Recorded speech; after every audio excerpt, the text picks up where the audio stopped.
Assalamualaikum warahmatullahi wabarakatuh. Alhamdulillah wahdah wassalatu wassalamu ala man la nabiyya ba'dah amma ba'd. Yang saya hormati Ketua PCN Sumberjo, Majelis Tabligh, Bapak-bapak, saudara sekalian, para dai Ramadan PCN Sumberjo yang dimuliakan Allah. Alhamdulillah pada kesempatan ini kita diizinkan oleh Allah Subhanahu wa taala untuk menghadiri kajian pembekalan dai Ramadan dalam keadaan sehat walafiat. Selawat dan salam semoga tetap terlimpahkan kepada junjungan kita Nabi Allah Muhammad sallallahu alaihi wasallam, keluarganya, sahabatnya, dan seluruh orang yang mengikuti sunnahnya sampai hari kiamat. Karena waktu kita pendek, saya nanti cuma sedikit memberikan beberapa pancingan ya berkaitan dengan isu-isu Ramadan yang nanti mungkin lebih banyak diskusi atau tanya jawab ya. Topik yang kita akan coba kaji dalam kesempatan ini yaitu memahami gerakan dakwah dan tajdid dalam Muhammadiyah. Bapak dan Ibu sekalian, Bapak dan saudara sekalian yang dimuliakan Allah, kalau kita lihat di risalah Islam berkemajuan yang sekarang sering diangkat di kalangan Muhammadiyah, tapi ide ini belum membumi, Pak. Maksud Islam berkemajuan itu apa? Selama ini mungkin jenengan disuruh ngasih definisi juga masih bingung ya? Karena masih butuh banyak sosialisasi. Tapi paling tidak ketika kita bicara Islam berkemajuan sebagai sebuah gerakan, maka Islam berkemajuan sebagai gerakan itu ada 4 gerakan. Yang pertama harakatul dakwah, gerakan dakwah. Yang kedua harakatul tajdid, gerakan tajdid. Yang ketiga harakatul ilm, gerakan ilmu. Yang kemudian yang terakhir harakatul amal, gerakan amal. Kalau kita bicara gerakan dakwah, mungkin jenengan sudah paham ya. Dulu Mbah Ahmad Dahlan mengawalinya dari teologi keumatan, yaitu wal takum minkum ummah. Kemudian berdirilah Muhammadiyah yang mana dakwahnya di 2 bidang. Yang pertama al-amru bil ma'ruf, mengajak kepada kebaikan. Yang kedua an-nahyu anil munkar. Itu jenengan sudah cukup pahami. Tapi ternyata di sisi yang lain Mbah Ahmad Dahlan di samping mengajarkan teologi keumatan, lahirlah Muhammadiyah, kemudian muncul teologi al-ma'un itu. Sehingga Mbah Ahmad Dahlan menghadirkan Islam sebagai solusi. Sehingga dakwah Muhammadiyah pada 3 hal itu. Yang pertama feeding, kemudian schooling, sama healing. Feeding, lahirlah panti asuhan. Schooling, lahirlah sekolah. Kemudian healing, lahirlah PKU. Tapi yang menarik Bapak dan saudara sekalian dimuliakan Allah, Mbah Ahmad Dahlan juga mengajarkan teologi al-asr. Itu jenengan nanti bisa lihat di buku pemikiran Kiai Haji Ahmad Dahlan yang ditulis oleh Kiai Haji Raden Hajid. Buku itu sangat penting Pak, karena Mbah Ahmad Dahlan tidak pernah menulis sebuah buku, tapi pemikiran Mbah Ahmad Dahlan itu masih terdokumentasikan. Di antaranya sebuah tulisan yang ditulis oleh Kiai Haji Raden Hajid. Di sana dijelaskan ketika Mbah Ahmad Dahlan itu mengajarkan al-ma'un itu hanya 3 bulan. Tapi kalau al-asr itu 6 bulan. Ada apa dari surat al-asr itu? Yang jelas wal asr itu demi masa, artinya Muhammadiyah berkembang sesuai dengan konteks zaman. Makna wal asr, masa itu artinya apa? Kita berislam harus sesuai dengan konteks zaman. Jangan sampai kita berislam di dunia modern tapi pemikirannya masih klasik atau kalau tidak mau berkembang gitu.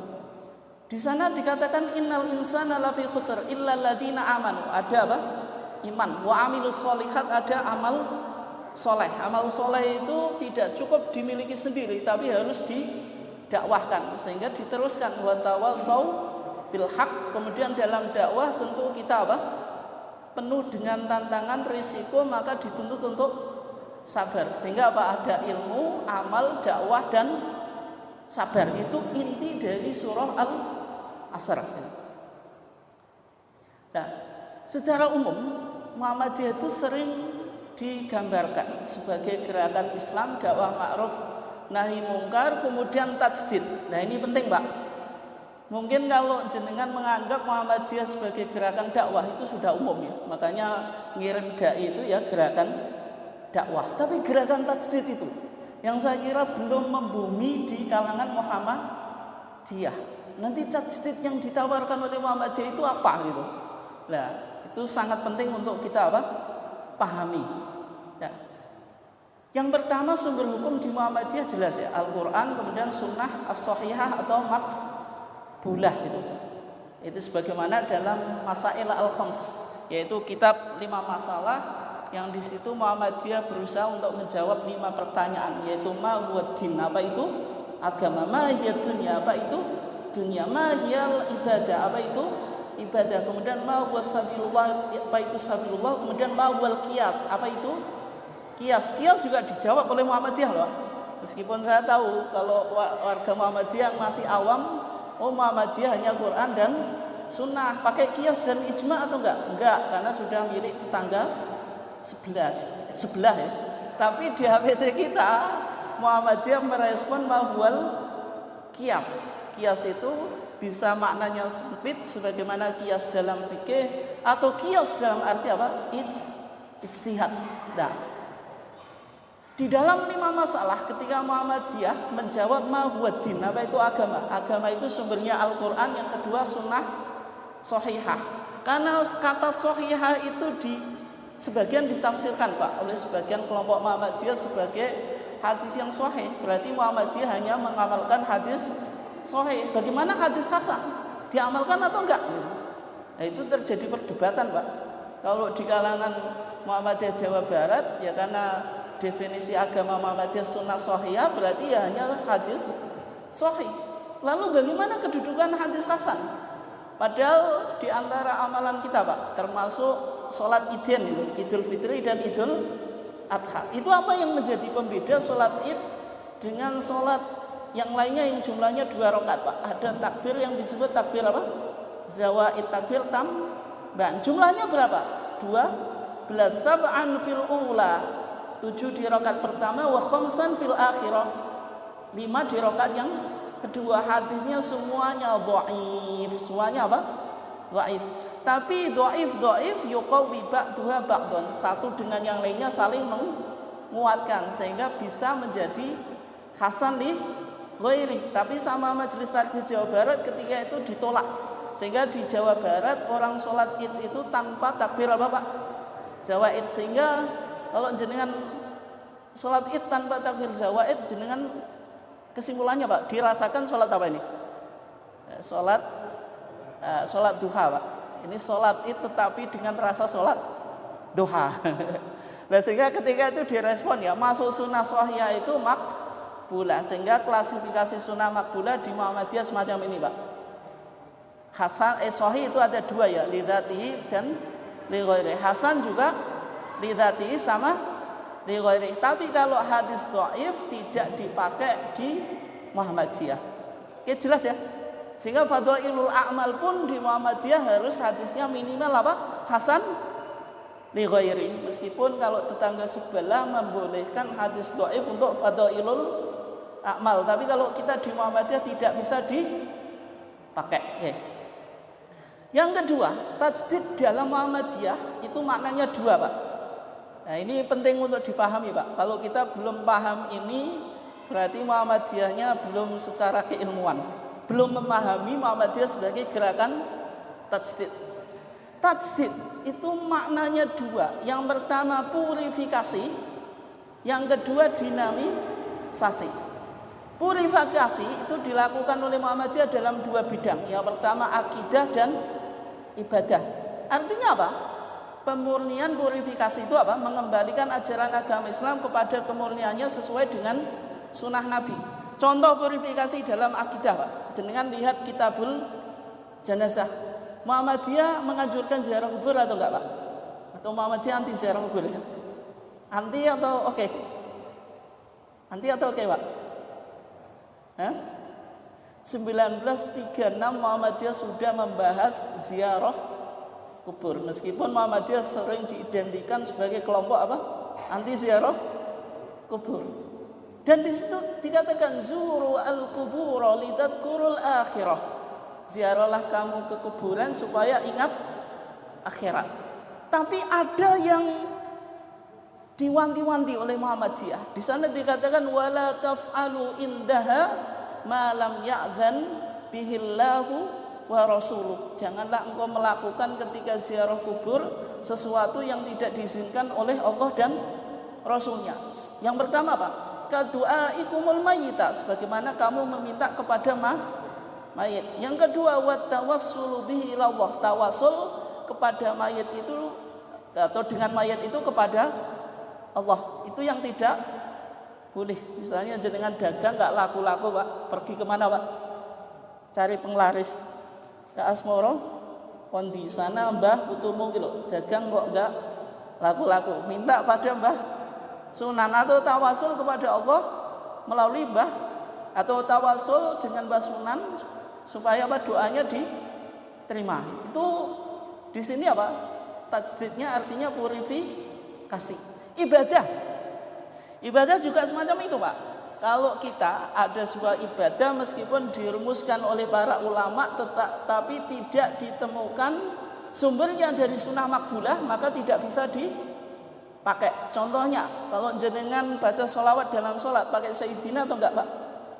Allahumma sholli ala Sayyidina Muhammad, pakai enggak Pak? Enggak ya. Tapi kalau di Fathul Mu'in dikatakan wala ba'sa bi ziyadati sayyidina, tidak mengapa engkau menambah sayyidina. Kata hasyiahnya ya anatu talibin bal hiyal aula, tetapi dia lebih utama pakai sayyidina sebagai apa Pak? Sulukul adab, menjaga etika sopan santun kepada Nabi. Tapi apakah ada dalilnya? Tidak. Ternyata kalau kita lihat di tarjih, dalil tarjih menganjurkan sholawat tanpa sayyidina itu disebutkan di kitab Al-Um wa fil dan di dalam kitab Al-Um an Ka'ab ibn Ujrah, dari Ka'ab ibn Ujrah annahu sallallahu alaihi wasallam kana yaqul fi shalah Allahumma sholli ala Muhammad. Ternyata di kitab Al-Um sendiri karangannya siapa Pak? Imam Syafi'i itu tidak pakai sayyidina. Berarti kalau kita tidak pakai sayyidina, kita lebih syafi'iyah atau enggak Pak? Ya lebih Syafi'iyah. Imam Syafi'i sendiri enggak pakai. Itu contoh tajdid dalam ibadah. Kemudian tajdid yang kedua maknanya dinamisasi, artinya berkembang sesuai konteks zaman. Butuh semangat kreatif dan inovatif supaya apa? Islam bisa merespon tantangan zaman. Itu dilakukan oleh Muhammadiyah dalam bidang muamalat duniawiyah. Contohnya apa Pak?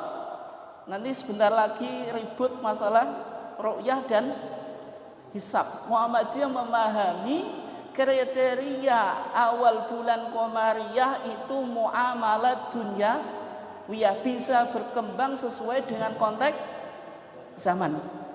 Nanti kita bahas ya. Yang tidak boleh berkembang itu ibadahnya apa Pak?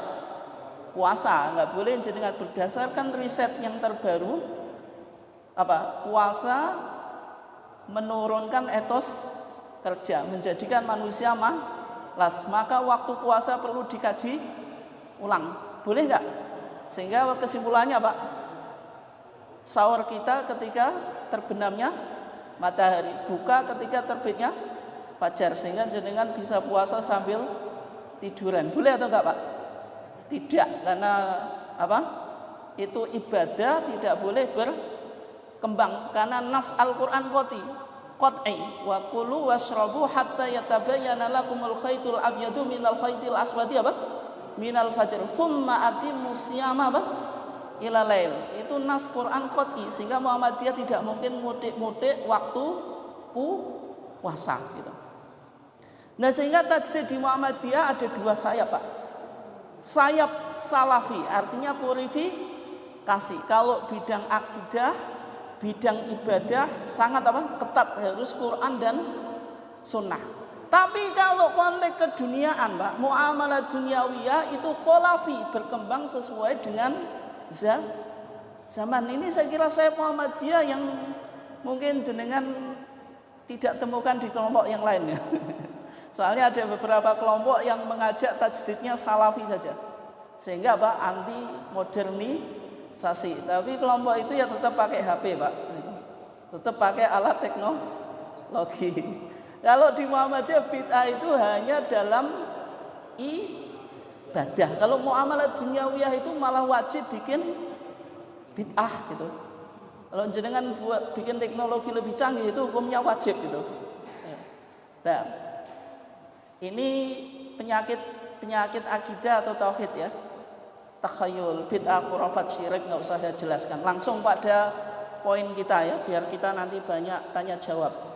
Ada beberapa masalah khilafiyah fikih seputar bulan Ramadan. Yang pertama masalah apa? Hisab. Apakah Muhammadiyah sudah meninggalkan hadis Nabi? Karena Nabi bilang apa? Sumu li ru'yati wa aftiru li ru'yati fa in gumma alaikum fa akmilu iddata Sya'ban 30 apa? Yauman. Kemudian jumlah rakaat salat tarawih itu berapa gitu? 11 atau 20 dengan 1 witir atau 3 witir ya. Varian formasi 11 rakaat itu yang jenengan lakukan biasanya berapa, Pak? 11 itu dilakukan berapa? Berapa? 22 sampai berapa, Pak? Sampai 8 itu, 3 witir. Yang lainnya apa? 4-4-3. Yang lainnya lagi? 4-4-2-1. Terus apa lagi? Itu ada beberapa varian ya. Oke, nanti kita bahas. Doa setelah sholat witir itu doanya jenengan apa? Atau belum buka buku ya? Apa? Kalau di masyarakat apa? Subuhun kudus Rabbuna wa Rabbul malaikati wa ruh. Nanti kita coba lihat. Puasa untuk ibu hamil dan menyusui. Nah, ini cukup puasa atau qadha atau bayar fidyah, Pak. Nah, kemudian kriteria awal waktu subuh. Kita coba lihat ya. Saya sebentar aja jelasannya. Kenapa kok Muhammadiyah pindah dari dari ru'yah ke hisab? Ada beberapa argumentasi, Pak. Nanti kalau saya bahas hisab ini mungkin beberapa pertemuan belum selesai. Tapi ini saya ambil langsung kesimpulannya saja. Argumentasi Muhammadiyah pakai hisab bukan ru'yah, Pak. Itu yang pertama, hisab itu spirit Al-Quran. Allah Subhanahu wa taala berfirman wasyamsu wal qamaru apa? Bihusban. Artinya matahari dan bulan itu beredar sesuai dengan peredarannya. Artinya bisa dihitung. Artinya kalau Muhammadiyah pakai hisab itu memang terinspirasi dari Al-Quran. Masa ayat Al-Quran wasyamsu wal qamaru bihusban enggak kita aplikasikan, enggak kita apa? Kaji kemudian kita aplikasikan untuk kehidupan kan. Oke. Berikutnya metode ru'yah dulu digunakan karena belum paham metode hisab. Maksudnya Nabi itu puasa berapa bulan, Pak? Berapa bulan Ramadan selama hidup? 9 bulan Ramadan. Pernah enggak hadis menjelaskan Nabi pakai hisab? Pernah, Pak? Tidak ada. Semuanya pakai ru'yatul hilal. Dan bahkan Nabi bilang apa? Sumu li ru'yatihi wa aftiru apa? Li ru'yatihi. Kalau kita mau puasa suruh lihat hilal. Kalau kita mau berbuka maksudnya Idul Fitri suruh lihat hilal. Fa in gumma alaikum, bagaimana kalau mendung? Fa akmilu iddatas Sya'ban 30 yauman. Kalau mendung baru dilakukan istiqmal, yaitu menggenapkan apa? Bilangan bulan Sya'ban menjadi 30 karena bulan Qamariyah itu kalau enggak 29 ya 30 gitu. Artinya apakah Nabi pernah pakai hisab, Pak? Jawabannya tidak. Tapi kenapa kok kita pakai hisab, Pak? Karena Nabi menjelaskan bahwasanya bangsa Arab ketika itu apa? Huwallazi ba'atsa fil ummiyyin apa? Rasulah, bangsa yang ummi. Nabi sendiri bilang apa? Nahnu ummatun ummiyatun la naktubu wa la kami adalah umat yang buta huruf, tidak bisa menulis dan tidak bisa menghitung. Tapi kalau Nabi misalnya menyuruh sahabat melakukan hisab, Pak, berarti dalam usul fikih dikatakan taklifu ma la yutok, memberikan kewajiban terhadap atau sesuatu yang tidak mungkin dilaksanakan. Tapi spirit ajaran Islam, Pak, mencerdaskan umatnya. Sehingga pasca Nabi umat Islam sudah bisa hisab sampai sekarang, apakah kita masih disebut ummatun ummiyatun, Pak? Tidak. Ilmu astronomi cukup maju di kampus-kampus di dunia. Artinya apa? Hisab itu lebih mudah dan lebih akurat daripada ru'yah itu. Berikutnya, metode ru'yah tidak bisa untuk membuat kalender. Ini yang menjadi permasalahan umat Islam, Pak. Satu-satunya umat yang tidak punya kalender global itu umat Islam. Coba bangsa yang lain, Pak, kalender Masihiyah atau kalender apa? Miladiyah. Itu tidak pernah selisih, Pak. Jenengan misalnya hari kemerdekaan kita tanggal berapa, Pak? 17 Agustus. Pernahkah kita berdebat? Tanggal 17 Agustus terjadi perdebatan sehingga upacara 2 kali. Pernah, Pak? Tidak. Selalu sepakat kita. Tapi kenapa giliran puasa Idul Fitri, nanti apa? Wukuf di Arafah, Idul Adha selalu beda, Pak, gitu. Nah, itu. Padahal kalau kita bicara apa? 17 Agustus selalu sama. Artinya ada problem. Umat Islam itu satu-satunya umat yang tidak punya unifikasi kalender, Pak. Penyatuan apa? Kalender. Gitu. Sehingga untuk menentukan hari H saja, Pak, itu masih tidak bisa gitu. Nunggu ru'yatul hilal. Padahal di zaman modern, Pak, itu kan penting, planning itu harus jelas. Kemudian ru'yah tidak bisa menyatukan awal bulan Islam secara global. Ini yang tadi ya, bahwasanya masyarakat semakin maju maka kalender penanggalan itu menjadi penting gitu.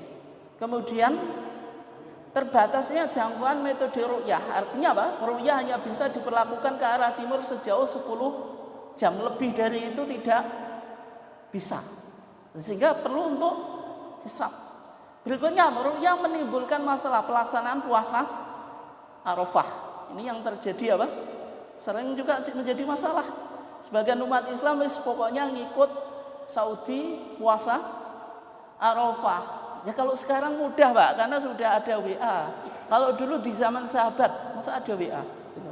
Padahal sahabat sudah melakukan diaspora, hidup di berbagai macam negara. Artinya kalau puasa Arafah itu tidak harus melihat Saudi Arabia.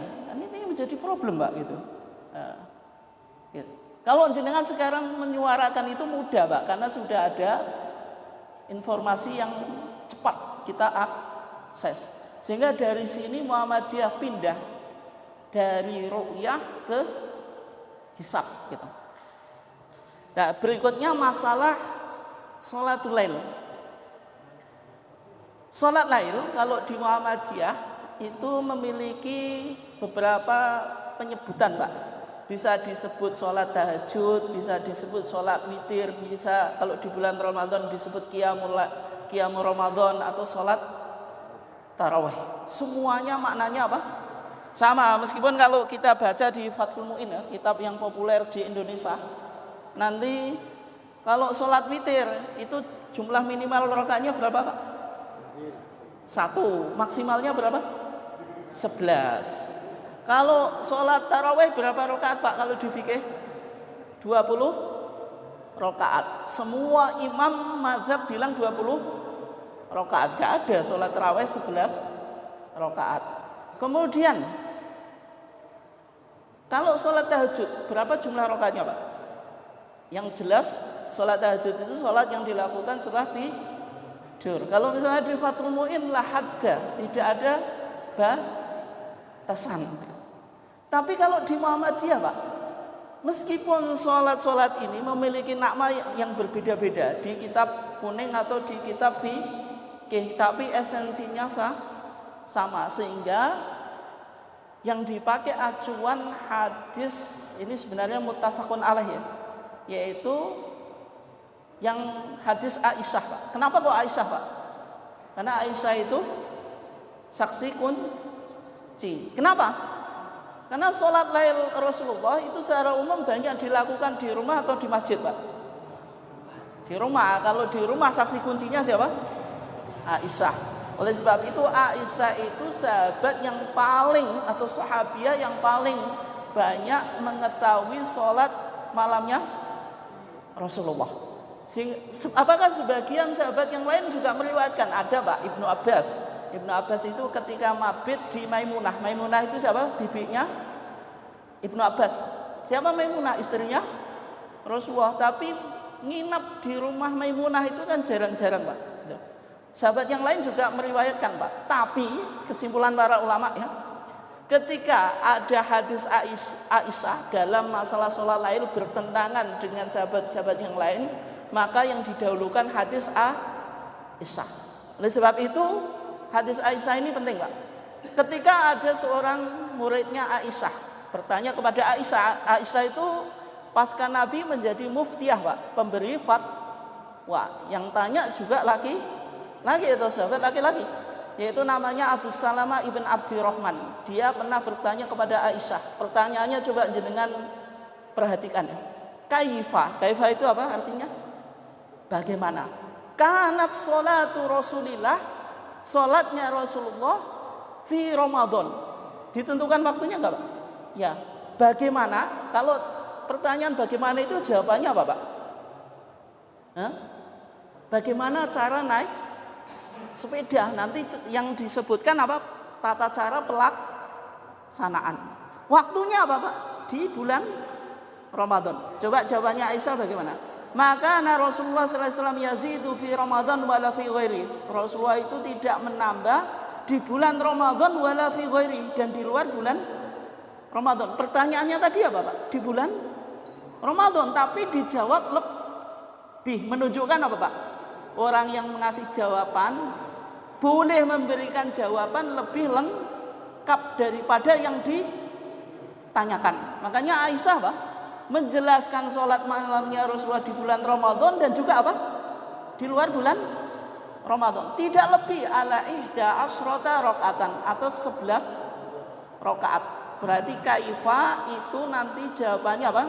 Menanyakan tentang adadu rakaat, jumlah rakaat. Yang kedua, kaifa itu menanyakan sifat atau kaifiyah, tata cara atau bagaimana pelaksanaannya. Pelaksanaannya bagaimana, Pak? Yusolli arba'an. Aisyah itu sholat 4 rakaat. Fala tas'al an husnihinna wa tulihnya. Janganlah engkau bertanya tentang baiknya 4 rakaatnya Rasulullah atau panjangnya. Jelas baik, jelas apa, Pak? Panjang. Bukan kalau di video itu apa, Pak?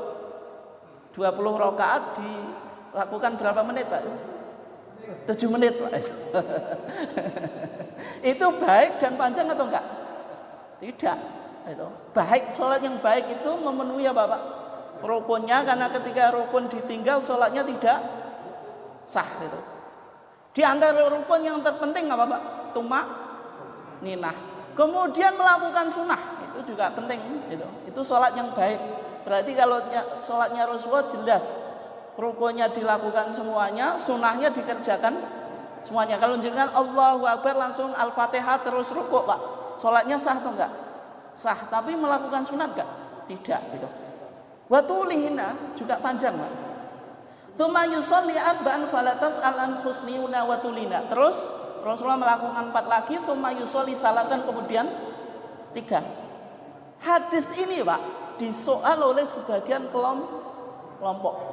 Sholat taraweh atau sholat lail 4 rakaat 1 salam itu tidak sah. Saya bacakan di kitab Madzhab Syafi'i, Pak. Nabi nggak usah diceritakan ke yang lainnya. Cukup jenengan apa?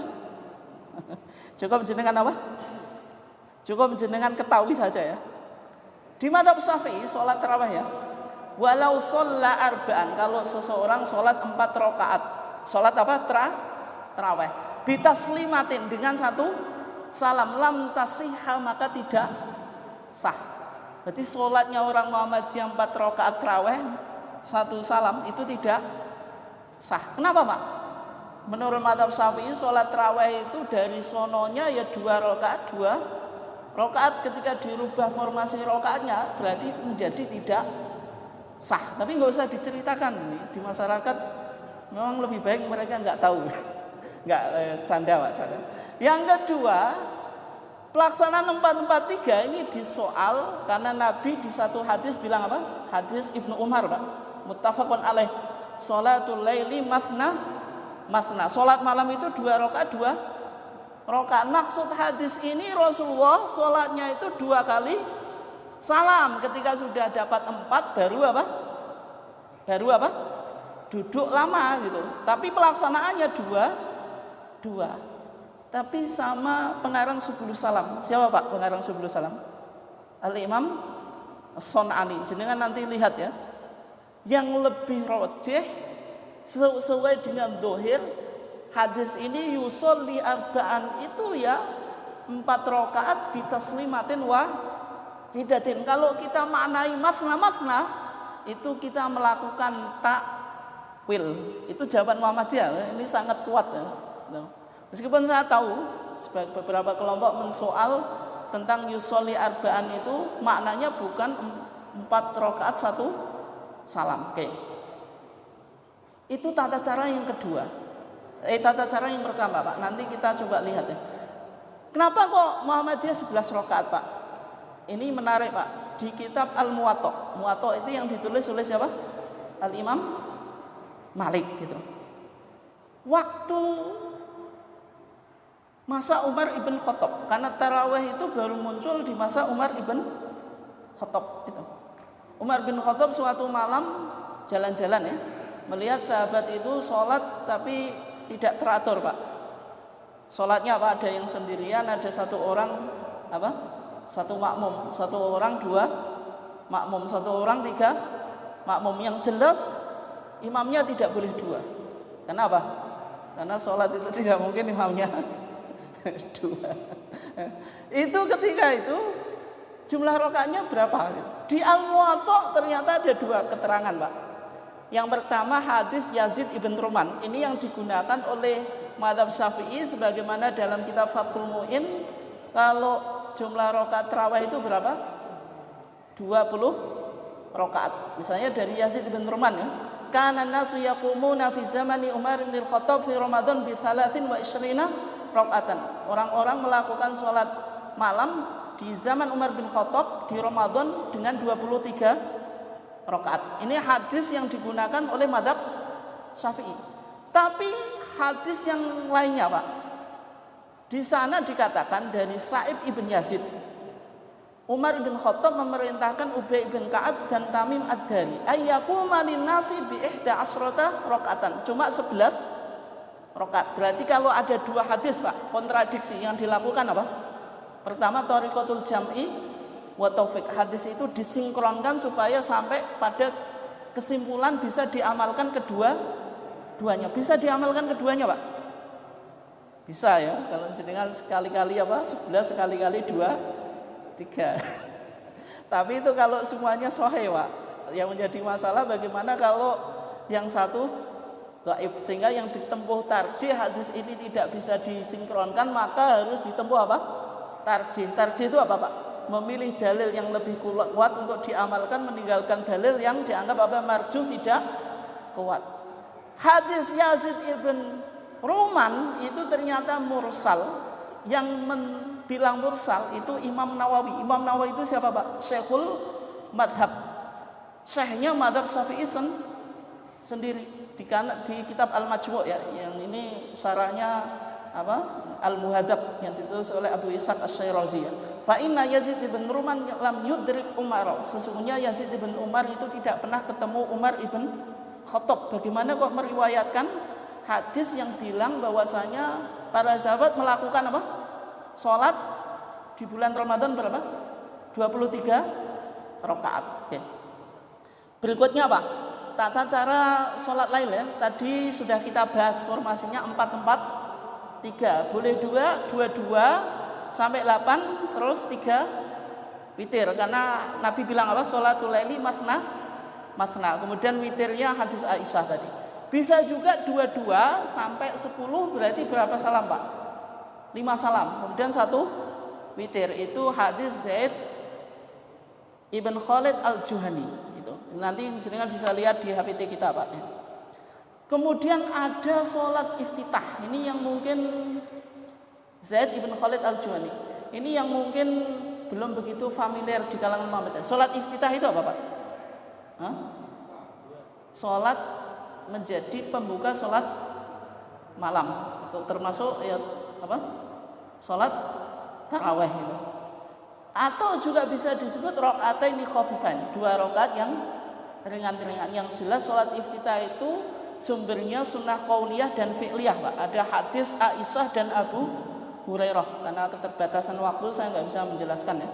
Intinya hadis Zaid Ibn Khalid Al-Juhani juga Rasulullah sholat malamnya Pak melakukan rakaataini khafifatain, 2 rakaat yang ringan, kemudian panjang tawilatain, kemudian semakin menurun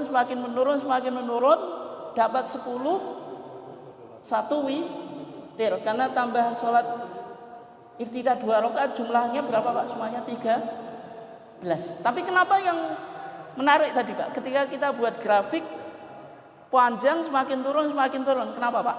Ini termasuk jenengan nanti kalau jadi imam juga semacam itu ya. Artinya pertama tarawih lebih panjang. Kenapa lebih panjang Pak? Jangan jenengan wis pentek suarate dijawabno. Kenapa Pak? Masih fresh. Masih apa? Fresh. Tapi kalau jenengan mau terakhir baru dipanjangkan, wis lemes kabeh lah Pak. Dan prakteknya Rasulullah semacam itu ya. Oke. Kemudian yang menarik Pak, di HPT kita sudah ada koreksi doa sholat iftitah. Sholat iftitah itu sebenarnya cara pelaksananya sama dengan apa? Sholat 2 rakaat yang lain.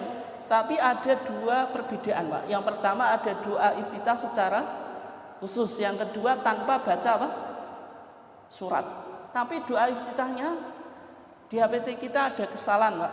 Ini kalau jenengan nggak ngaji tarjih ya nggak bisa ngikuti ya. Mungkin HPT-nya jilid 1 saja. Padahal sudah dikoreksi. Makanya penting selalu update ya. Di HPT jilid 1 dikatakan subhanadzil mulki wal malakut wal izzati wal jabarut wal kibriyai wal azamah. Ternyata setelah dicek di kitab yang dirujuk oleh tarjih, yaitu kitab Majma' Zawaid yang ditulis oleh Al-Imam Al-Haythami, ternyata redaksinya di sana apa?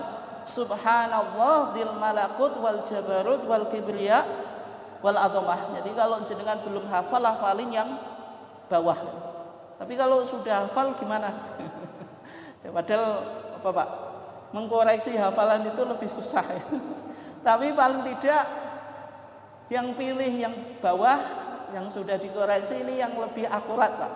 Meskipun saya tahu di redaksi yang pertama itu juga disebutkan di beberapa kitab. Misalnya di kitab Tuhfa Adz-Dzakirin yang ditulis oleh Imam Syaukani, redaksinya memang sama dengan HPT jilid 1. Tapi yang redaksi ini sama fatwa tarjih sudah dikoreksi. Nah, berikutnya ini intinya, ini saya singkat saja. Bagaimana status puasa wanita yang hamil dan menyusui? Maksudnya kalau muka itu dia qadha atau cukup bayar fidyah Pak? Kalau mazhab Syafi'i dilihat Pak, kalau orang yang hamil dan menyusui kalau takut untuk dirinya sendiri itu dia berbuka dan wajib mengqadha. Tapi kalau takut untuk dirinya sendiri dan anaknya kena apa Pak? Qadha dan fidyah. Tapi kalau ditarjih cukup bayar apa? Fidyah. Artinya fatwa kita atau putusan kita lebih mudah Pak. Kalau mazhab Syafi'i repot itu. Lihat dia apa tadi? Tidak berpuasanya karena apa? Takut dirinya atau takut dirinya dan anaknya. Berarti kalau takut dirinya kena qadha. Tapi kalau dirinya dan anaknya, misalnya yang menyusui takut air susunya apa? Berkurang. Yang hamil takut memberi apa Pak? Pengaruh pada janin yang dikandungnya. Itu berarti kena apa? Qadha dan fidyah. Tapi kalau ditarjih bayar fidyah saja berdasarkan hadis Ibnu Abbas. Hadis Ibnu Abbas itu. Dan ini Pak, lebih mudah. Kenapa? Bagaimana kalau wanita itu tiap tahun melahirkan dan menyusui Pak? Karena saking apa Pak? Saking redene Pak. Kalau suruh kodok, kapan kodoknya gitu? Misalnya, meskipun sekarang itu jarang Pak. Gitu. Oke, berikutnya kriteria awal waktu subuh, ini yang terakhir. Bahwasanya waktu subuh kita mundur berapa menit? 8 menit. Kenapa kok 8 menit? Karena 1 derajat itu sama dengan 4 menit. Dari minus 20 derajat menjadi minus 18 derajat. Berarti kan turun 2 derajat. 1 derajat 4 menit, berarti turun 8 menit. Itu sebenarnya Majelis Tarjih sudah sejak Munas Tarjih tahun 2010 itu sudah mengamanatkan kepada lembaga astronomi di 3 kampus Muhammadiyah. Yang pertama OIF ya, Observatorium Ilmu Falak, yaitu UNSU, Universitas Muhammadiyah Sumatera Utara. Kemudian Pastron, Pusat Studi Astronomi Universitas Ahmad Dahlan UAD. Kemudian Islamic Science Research Network ISRN ya, Universitas Profesor UHAMKA, untuk melakukan riset kajian terhadap kriteria awal waktu subuh. Dari lembaga riset ini tidak ada yang menemukan minus 20 derajat ya. Sehingga di Munas Tarjih tahun 2020 Pak diputuskan tadi 2002 ini tanfidnya, 2021 sudah ditanfid ya. Artinya sudah legal menjadi putusan resmi Muhammadiyah. Ini contoh-contohnya Pak. Ini di Labuan Bajo NTT. Ini minus 20, minus 19, minus 18, minus 17. Kalau kita di Indonesia kan minus 20. Ini masih gelap. Berikutnya jenengan ini yang tahu ini. Di mana Pak? Di Bromo, yang suka apa Pak? Yang masih muda jalan-jalan ke sana ya. Ini penelitian. Kalau minus di sini ini minus 16, minus 15, 14, 13. Oh, yang satu saya kurang 1 Pak. Ini yang minus 18 sama minus 20. Ini saya lupa ya. Tapi intinya pakai yang ini Pak. Intinya kalau minus 20 yang dipakai di Indonesia itu sebenarnya masih gelap. Artinya dari penelitian lapangan Pak, dari beberapa penelitian berdasarkan 3 lembaga riset di kampus Muhammadiyah dan lembaga riset independen itu, termasuk Yayasan Al-Falah yang tadi Al-Falah mana Surabaya yang melakukan penelitian di Gunung Bromo Tosari, itu tidak ada yang mengatakan minus 20 derajat. Yang kedua Pak, penting, Muhammadiyah juga melakukan kajian literatur. Ini jangan dipahami kalau Muhammadiyah nggak bisa kitab kuning ya. Artinya apa? Literatur, kitab-kitab kuning ulama klasik gitu. Dari abad ketiga sampai abad sekarang Pak, abad 20 ya. Dari sekian, atau kalau Hijriah ya abad 14 ya. Dari sekian ulama itu mayoritas minus 18 derajat. Itu pendapat mayoritas. Sehingga dari 2 data ini Pak, disimpulkan kita dari minus 20 derajat menjadi minus 18 derajat, turun 2 derajat. Dan di negara-negara yang lain Pak, yang sudah pakai kriteria minus 18 derajat Pak, diantaranya Turki, Inggris, Prancis, Australia, Nigeria, dan Malaysia. Karena waktu subuh kita itu masih terlalu gelap Pak, artinya masih fajar kadzib. Mungkin sekian ya kan untuk memberikan pancingan terhadap kajian kita. Monggo kalau ada yang ingin didiskusikan atau ditanyakan.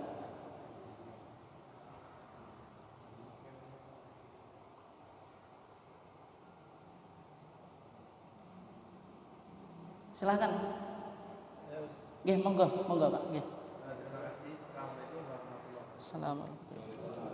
Setelah kami melihat kajian panjenengan, saya akan tertarik dari beberapa macam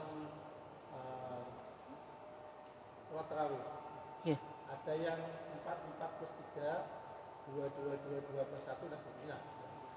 Padahal yang sering dilakukan oleh kami ini itu melakukan sholat tarawih itu 2 plus 3. Ini apakah dibenarkan? Dua-duanya ya. 2 plus 3. Jadi 2-nya 4 kali plus witirnya 3. Ya.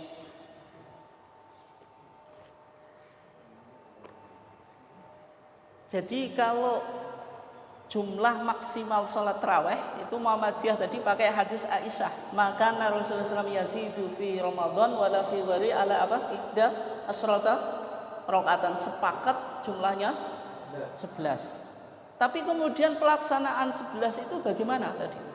Hadis Aisyah menjelaskan 4-4-3. Hadis Khalid, sebentar ya, kok hilang ya? Hadis Khalid, hadis Zaid ibn Khalid al-Juhani, ini 2 rakaat iftitah, 2 sampai 10, 1 witir gitu. Itu hadis Zaid ibn Khalid al-Juhani. Formasinya apa? 2 rakaat iftitah, 2 sampai 10, kemudian 1 witir. Jumlah semuanya berapa, Pak? 13. Yang menjadi pertanyaan ini, 22 plus 3 witir. Kalau putusan di HPT, Pak, di tarjih di kitab Siam yang terakhir itu dulu, Pak, formasinya 4-4-3. Terus 22 sampai 8 3 witir. Yang dipakai dasar apa, Pak? Hadis Ibnu Umar, sholatul laili mathna. Sholat malam itu 2 rakaat 2 rakaat. Tapi witir 3-nya itu diambil dari hadis Aisyah. Yang 4 tadi kan tsumma yusolli salatan. Padahal, Pak, saya sebenarnya mempersoalkan itu, Pak. Di HP, di tuntunan Ramadan kita, jenengan sudah punya belum? Ini harus punya, Pak. Yang dipublish oleh Majelis Tarjih dan Tajdid Pimpinan Pusat Muhammad. Di sini tidak disebutkan formasi 22 sampai 8 kemudian 3 witir. Kenapa? Karena metodologi ijtihad, metodologi berikutnya yang digunakan oleh tarjih, sholat lail itu mengambil satu hadis secara utuh. Kalau formasi 22 sampai 10 1 witir itu kan ada hadis tadi, Pak. Siapa? Zaid ibn Khalid al-Juhani. 4-4-3 hadis Aisyah. Yang 22 sampai 8 3 witir itu bisa disimpulkan dari 2 hadis. Tapi kalau satu hadis saya sampai sekarang belum menemukan, Pak. Tapi di tarjih masih diakui. Gitu. Oke ya, masih diakui, Mas, artinya masih diperbolehkan. Meskipun sebenarnya tarjih itu apa? Membaca satu hadis secara utuh, kemudian diamalkan secara utuh. Sehingga apa, Pak? Dengan hadis yang berbeda-beda, ini nanti di Muhammadiyah disebut tanawu' fil ibadah. Tanawu' fil ibadah itu apa? Muhammadiyah meskipun tadi semangatnya tajdid, mencari format ibadah yang mendekati apa yang dilakukan oleh Nabi, tapi tidak menafikan adanya pluralitas dan varian pelaksanaan. Contoh HPT 1929, Pak. 1929 di Solo ya, putusan pertama. Itu doa iftitah sudah 2, yaitu Allahumma ba'id dan wajhatu. Tapi wajhatunya lengkap, Pak, karena hadis riwayat Muslim. Ini kan hadis Ali ibn Abi Thalib rawahu Muslim, hadisnya sahih, Pak. Itu sampai astaghfiruka wa atubu ilaik. Tapi kalau di masyarakat apa? Wa ana minal muslimin. Sama cukup dipotong itu, Pak. Ternyata di kitab Al-Muhadzab madzhab Syafi'i pun lengkap. Meskipun itu akhirnya jadi politik identitas, Pak. Kalau Muhammadiyah Allahumma ba'id, kalau sebelah apa? Wajhatu. Padahal saya cek di Fathul Mu'in, Pak. Fathul Mu'in kan kitabnya tetangga sebelah. Doa iftitah itu yang terbaik wajhatu, tapi boleh juga Allahumma bait. Padahal dua-duanya ini ada di Allahumma bait ada di kitabnya tetangga sebelah, wajah tuh ada di HPT kita yang kita termakan apa? Politik identitas. Masalahnya apa? Tidak pernah baca literatur itu, data kita itu. Gitu. Nah, kesimpulannya itu Pak, kalau 2 plus 3 witir itu dari 2 hadis. Ada di kitab Siam kita, tapi kalau jenengan tanya satu hadis yang bicara utuh, itu saya sendiri belum menemukan. Oke. Tapi itu sudah dirubah juga nggak bisa Pak. Tapi kan tetap diakui Pak. Atau kok mungkin jamaahnya bisa sering-sering, tapi kadang membingungkan. Tapi intinya kalau jenengan dakwah dengan orang awam, pokoknya apa yang sudah menjadi kebiasaan dan itu ada dalilnya. Soalnya kalau merubah di masyarakat awam itu kadang sulit Pak itu. Oke, mungkin yang lain silahkan. Nggih, monggo.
Ya. Ya.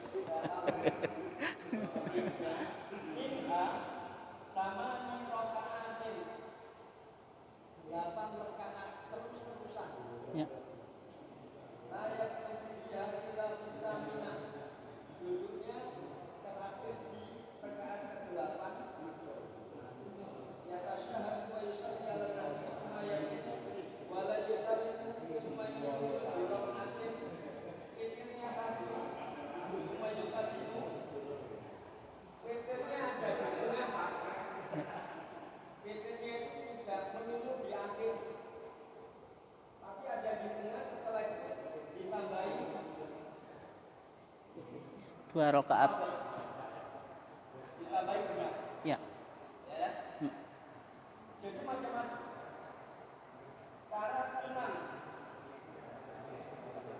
yusalli istirahat min hasitun layak ila istirahat 9 rakaat. Ada yang 9 rakaat, tidak 11.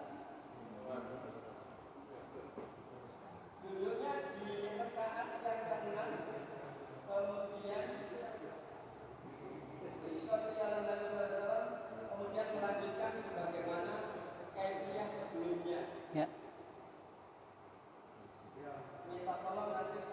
Ya. pencerahan. Ya. Masih ada lagi satu. Witir di sini ya. Ya. Di Nasiruddin Albani 3 witir itu ada 2 cara. Satu, langsung 1 salam sebagaimana kita lakukan. Dan yang kedua, pokoknya gak podo sampai maghrib. Maghrib kan Tanpa tasyahud awal. tahiyat awal ada, tahiyat akhir ada maghrib. Tapi witir ini bisa dilakukan 2 salam. Sebagaimana di sini saya jelaskan. Jadi 2 salam itu salam yang pertama 2 rakaat, salam yang kedua 1 rakaat. Tetapi niatannya semuanya adalah witir. Mohon bicara bisa berdekat. Ya. Silakan. Ya. Ya.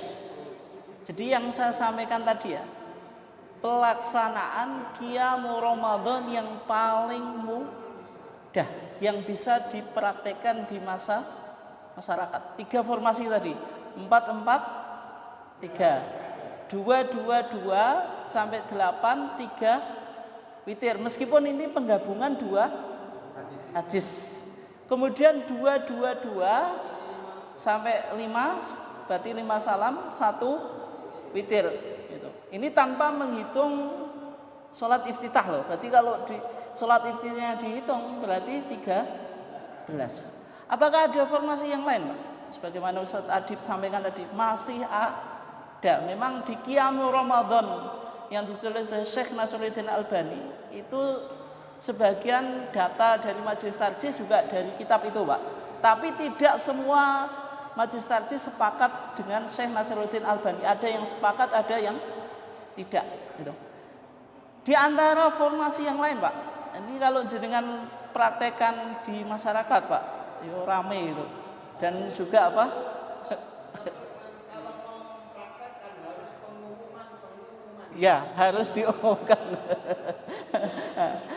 Ada formasi yang lain, jumlahnya kalau di fatwa tarjih 8 gitu.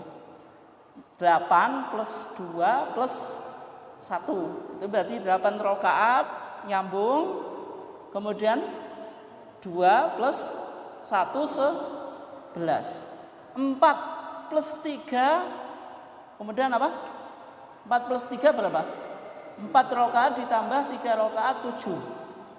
Kemudian sisanya berarti 7, berarti kalau 11 4 gitu. Ya. Kemudian 6 plus 3 9 rakaat ada juga. 8 plus 3 11 rakaat. 8 plus 5 13 rakaat. 8 plus 1 plus 2, ini ada yang witirnya di tengah tadi. 8 plus 1 witir, kemudian 2 11 rakaat. 7 plus 2 sama dengan 9. 9 plus 2 sama dengan 11. Hadisnya ada semuanya, Pak. Ini kan kesimpulan. Kalau kita kaji hadisnya ya nggak selesai ya. Satu malam nggak bakal selesai. Nanti jenengan nggak bisa pulang. Semua yang saya sebutkan tadi hadisnya ada. Cara yang mudah, Pak. Jenengan lihat di YouTube saya. Di YouTube saya waktu saya di kampusmu ya, kajian Ramadan itu yang ini saya bahas satu detail, satu dengan satu. Maksudnya urut, nggak cepat kayak sekarang. Itu cukup lengkap. Itu cara yang mudah. Ada di Luqman Hakim Official. Nanti dengan cari di YouTube bahas formasi lain sholat Qiyamul Ramadan pasti ketemu ya. Itu. Dan memang formasinya banyak. Karena di sini Muhammadiyah menempuh apa? Tanawwu' fil ibadah. Tanawwu' fil ibadah itu apa? Pelaksanaan ibadah itu boleh beda selama dasarnya masih sunnah makbulah itu. Oke. Mungkin terima kasih tadi masukan Ustaz Adib. Oke, silakan yang lainnya. Oke, monggo. Ya witir lupa saya. Ya witir memang 3 itu boleh 3 sekaligus sebagaimana dohir hadis Aisyah tadi. Tsumma yusolli apa?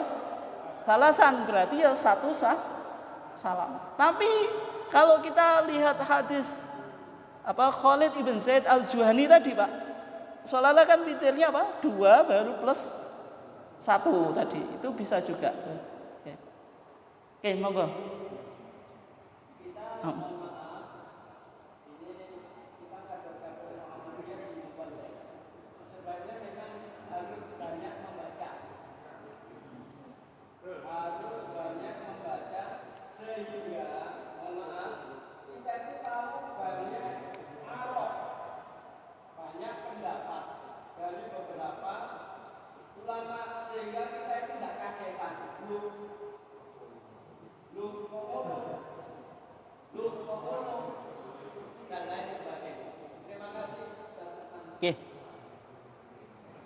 Oke, yang lainnya silahkan. Satu lagi Ustaz. Oke, monggo. Ini mungkin yang terakhir. Yang terakhir ya, monggo. Agar tidak terjadi polemik yang berkepanjangan, terutama untuk warga Muhammadiyah dan Islam umumnya, bukan khususnya ya, khususnya. Itu alangkah baiknya Mbok Yao yang ada di atas itu mengusulkan adanya kalender Islam. Kalau tidak untuk warga kita sendirilah, agar kita ini benar-benar itu awal dari tidak apa loh, bulan-bulan dengan Islam itu Safar dan sebagainya tidak apa kadang-kadang. Itu kan sangat lucu kan. Nah, oleh sebab itu dulu sudah saya usulkan itu di kala Pak Adib itu memberi tausiah di Al-Azhar tentang satu penanggalan itu. Ya buat usulnya juga ini perlu. Jadi setidaknya itu warga kita tahu gitu loh. Jadi tidak terpancing dengan yang lainnya. Kadang-kadang warga Muhammadiyah sendiri terpana dengan pengumuman pemerintah. Pemerintah kadang-kadang kita sendiri akhirnya jadi perpecahan di kalangan kita sendiri. Itu juga pernah terjadi di PR di ini ya, pernah terjadi di kala sholat Idul Adha terjadi kegaduhan. Nah, ini hanya itu aja. Ya. Kalau kalender global Muhammadiyah ini paling getol Pak, termasuk Profesor Samsul Anwar sudah sering mensosialisasikan kerjasama dengan beberapa negara untuk suksesi kalender global. Yang menjadi masalah mayoritas umat Islam memang masih pakai ru'yah. Di Mesir pakai ru'yah. Di Hayatul Kibar Ulama Saudi, lembaga fatwanya Lajnah Daimah itu pakai ru'yah gitu. Dan yang pakai hisab Pak memang masih minoritas, tapi bukan berarti Muhammadiyah salah. Ulama yang mendukung hisab juga banyak, di antaranya Syekh Yusuf Qardawi. Meskipun mayoritas ulama ya masih menganggap bahwasanya hisab itu bid'ah itu. Tapi bukan berarti kita salah. Ya justru itu usaha kita bagaimana bisa merubah paradigma bahwasanya kriteria awal bulan Ramadan itu pentingnya untuk tadi berpindah dari ru'yah ke hisab, karena ru'yah itu banyak mengalami problem atau kendala tadi. Tetapi kalau kalender, maksudnya kalender Hijriah itu Pak ya, kalau itu di tanggalan Muhammadiyah ada. Kalau kalender global memang sudah ada Pak, kalau jenengan lihat di web Majelis Tarjih ya, tapi belum final karena masih proses ini ya. Nanti kan tentang akurasi macam-macam itu kan masih perlu untuk ditingkatkan kajian, sehingga masih semacam uji coba karena belum banyak kesepakatan ya. Tapi sebenarnya Muhammadiyah sudah mengarah pada kalender global itu yang selalu diwacanakan dan dikaji oleh Muhammadiyah. Mudah-mudahan ke depan ini bisa sukses gitu. Karena Muhammadiyah sudah Pak, sudah kajian hisab itu sudah luar biasa dilakukan oleh Muhammadiyah. Kalau jenengan lihat di publikasi Majelis Tarjih itu luar biasa, dan memang itu sudah menjadi ciri khas Muhammadiyah.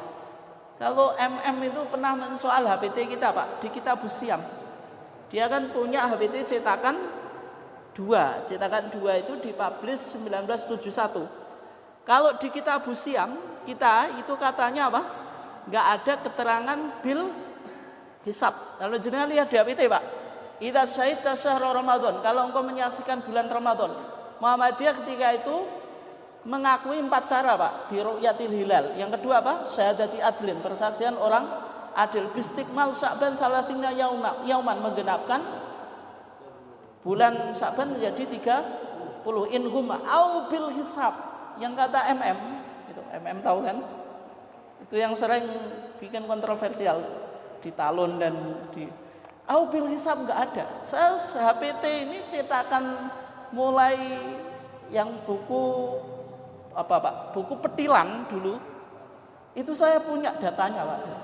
Itu enggak ada sejak dulu au bil hisab itu sudah ada. Itu jelas Pak? Manipulasi data itu. Meskipun dia pakai saksi, au bil hisab enggak ada. Memang saksinya sepakat kok. Au bil hisabnya katanya enggak ada. Saya sudah cek di HPT kita sejak awal memang mencantumkan au bil hisab.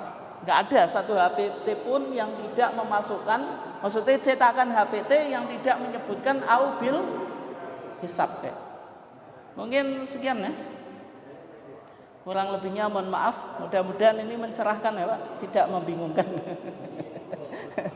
Tapi ya penting untuk ada kajian-kajian yang semacam ini ya, biar kita semakin pede bermuhammadiyah. Kurang lebihnya mohon maaf. Wassalamualaikum warahmatullahi wabarakatuh.